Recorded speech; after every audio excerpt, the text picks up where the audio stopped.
Bonjour, peuple de Dieu, partout dans le monde. Je suis votre humble serviteur de Dieu. C'est le prophète Jonas Mazo. Je suis de la RDC Congo. L'émission à Salaki, je crois, ils ont été un peu de temps. Dans la retraite, dans la Belgique, dans la Londres, dans l'Allemagne, dans Zongi Isusu. Parce qu'il y a après le 19 décembre, il y a un événement dans la Katia Kisasa, dans Kozonga Isusu. Et bon, tout sur la PDF Sabino, pour le Nzambe, à l'obéir à la Katia retraite. Je crois Bolanda qui. Peut-être la bannière à YouTube, il y avait beaucoup de gens, et la pasteur pour la communauté congolaise, pour qui va salir peut-être le Congo, il y a un prophète qui a Nzambe, soi-disant, peut-être dans ma carte, pour leur balobaki, mais je crois qu'ils avaient qui bongoté, parce que dans aujourd'hui, il y a un message. Pour nous pour dénoncer les faux prophètes, pour dénoncer les faux pasteurs, pour bénir ces derniers temps, pour détruire le peuple en Zambie.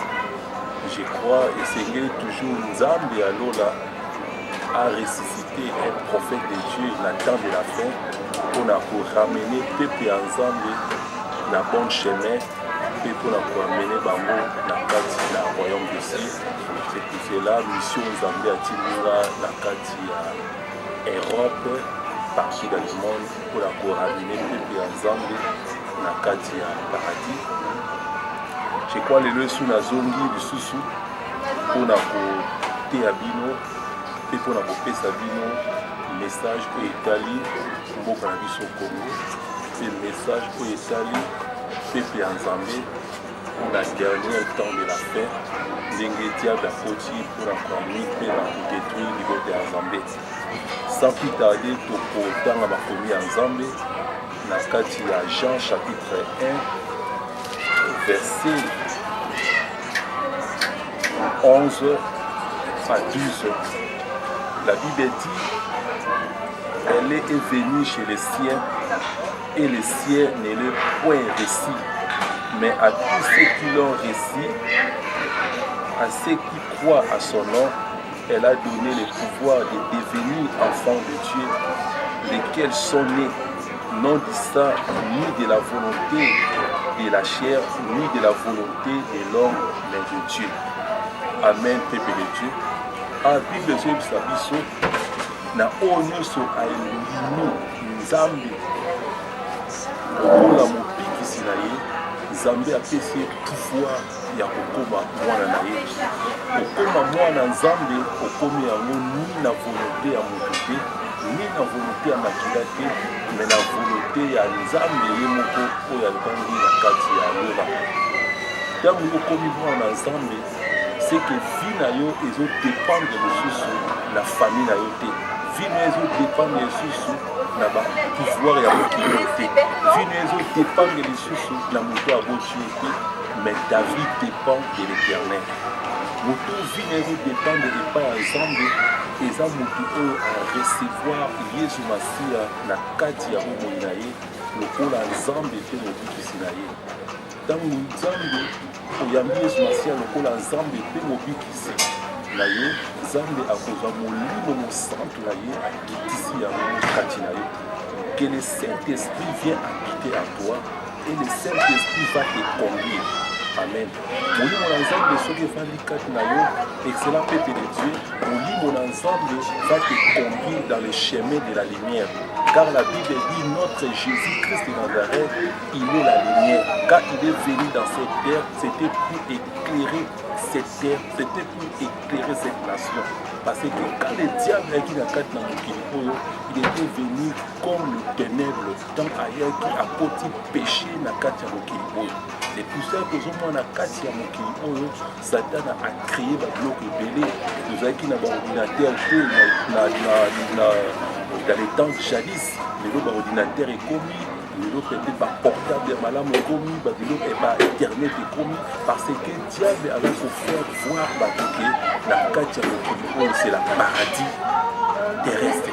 Mais nous, étant que les enfants de Dieu, étant que les prophètes de Dieu, nous croyons qu'un jour, nous allons rencontrer Jésus-Christ de Nazareth dans le ciel. Les biologiques que nous allons un jour beaucoup de Jésus Massia, dans les colos de ce paradis, ils allaient au tour de Jésus Massia. Bien aimé, mission à Satan à les années. Mission à Satan, c'est pour détruire le peuple de Dieu. Les Bibles dit dans Jean chapitre 10, verset 10, le diable vient que pour détruire, c'est pour voler, c'est pour dérober. Mais le Fils de l'homme Jésus-Christ est venu pour que les brebis aient la vie éternelle. Bien aimé, pour être un enfant de Dieu, pour être un serviteur de Dieu, il faut recevoir le Saint-Esprit de l'Éternel, le Saint-Esprit à toi. Si tu n'as pas le Saint-Esprit, tu n'as pas droit au royaume des cieux, tu n'as pas aussi droit il y a pour ça la moussa dans Zambie parce que le Saint-Esprit est allé pratiquer la noté. Il y a des différences, la Bible dit, entre les enfants de Dieu et les créatures de Dieu. Bien aimé, diable et Satan, mutakilaki ezali Nzambe. Mais diable azali mwana ya Nzambe te. Biso toali bana Nzambe, c'est pour cela biso na Satan il y a une différence.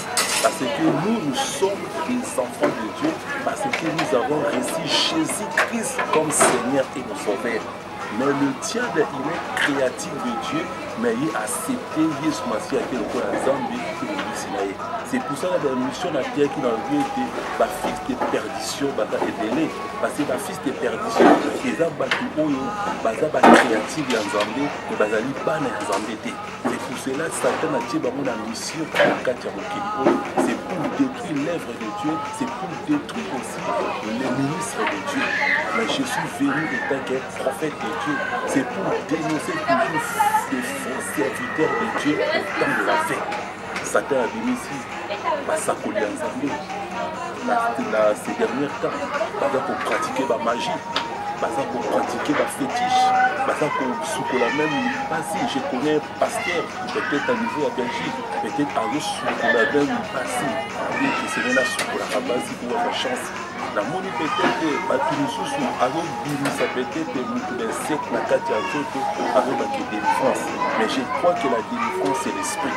Tant que batio nyoka na libumu, on a la kobimisa nyoka na esprit. Au nom de Jésus-Christ, la Bible dit tout genou fléchira dans le ciel, dans la terre et au-dessus de la terre. Amen. Et cela peut te dire, nous sommes des enfants de Dieu, non par la volonté de nos pères, mais nous sommes des enfants de Dieu par la volonté de notre Seigneur Jésus-Christ de Nazareth. Bien-aimé, s'accrocher seulement à l'éternel. Donne seulement ta vie à l'éternel et Dieu va ouvrir beaucoup de choses, des portes à ta vie. Bien-aimé, peut-être la situation où vous traversez les mots, tu vois que le rôle ensemble est assez à Tikio. C'est à toi de réparer avec ton Dieu. Réparer avec ton Dieu, il faut entrer dans les principes avec l'éternel. Bien aimé, ça m'attend pour la principe. Surtout dans le principe dans un c'est que un aveugle, tu n'as pas le Saint-Esprit. Bien aimé, si tu as le Saint-Esprit de Dieu, le Saint-Esprit va te conduire dans le chemin de la bénédiction.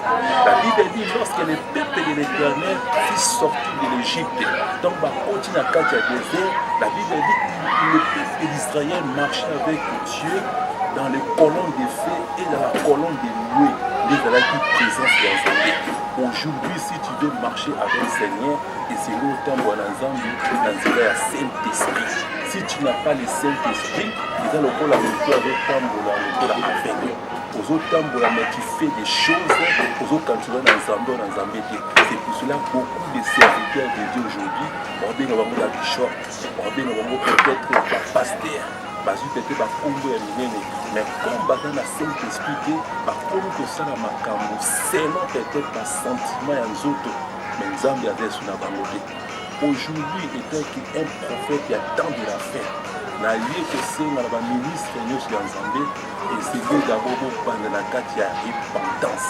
Aujourd'hui le peuple congolais, ils ont marché, aujourd'hui il y a des guerres au Congo parce que nini eza à cause ya basali ya nzambe oyo baza na kati ya Congo lelo batiki nzambe lelo bakei na bafe étranger lelo bakei na banzambe ya bapaya. C'est pour cela nzambe lelo a rejeté Congo. C'est David ministre de Dieu congolais ya kobanda koréparer na nzambe ya bamabe oyo bino bosala na bamarche na bino lelo boteki Congo à cause ya bacomportement na bino. Mais nzambe ya lola atingetaki prophète ya temps de la fin nayebisa bino boso balo boza homme de Dieu boso balo boza so archibishop archidipa bouvert na kati ya Congo bobanda nani koréparer na nzambe na mabe bosali afin que loboko ya nzambe ekita na kati ya Congo mpe Congo ekokee na kati na kopango. Bien-aimé dans le Seigneur, je crois la émission nazosala partout mpona kosenga na bino eke tosangana tolite contre bafausse doctrine tosangana tolite mpe tobengana bapaster oyo bavai na kati ya Congo lelo tobake tobengana peut-être pouvoir oyo evai na kati ya Congo tobengana pouvoir wana na kati ya Congo. Moi je sais que même au temps de la temple jadis tozomona ke avant peut-être baétablir peut-être présent na kati ya mboka bane kokende toujours komona liboso baprophète ya nzambe parce que Dieu parlait avec baprophète. Mais lelo peut-être baétablir présent na kati ya mboka biso oyo babengana présent na kati ya Congo. C'est à vous les hommes de Dieu po banani koréparer na nzambe afin que mboka ya nzambe ekite na kati ya Congo.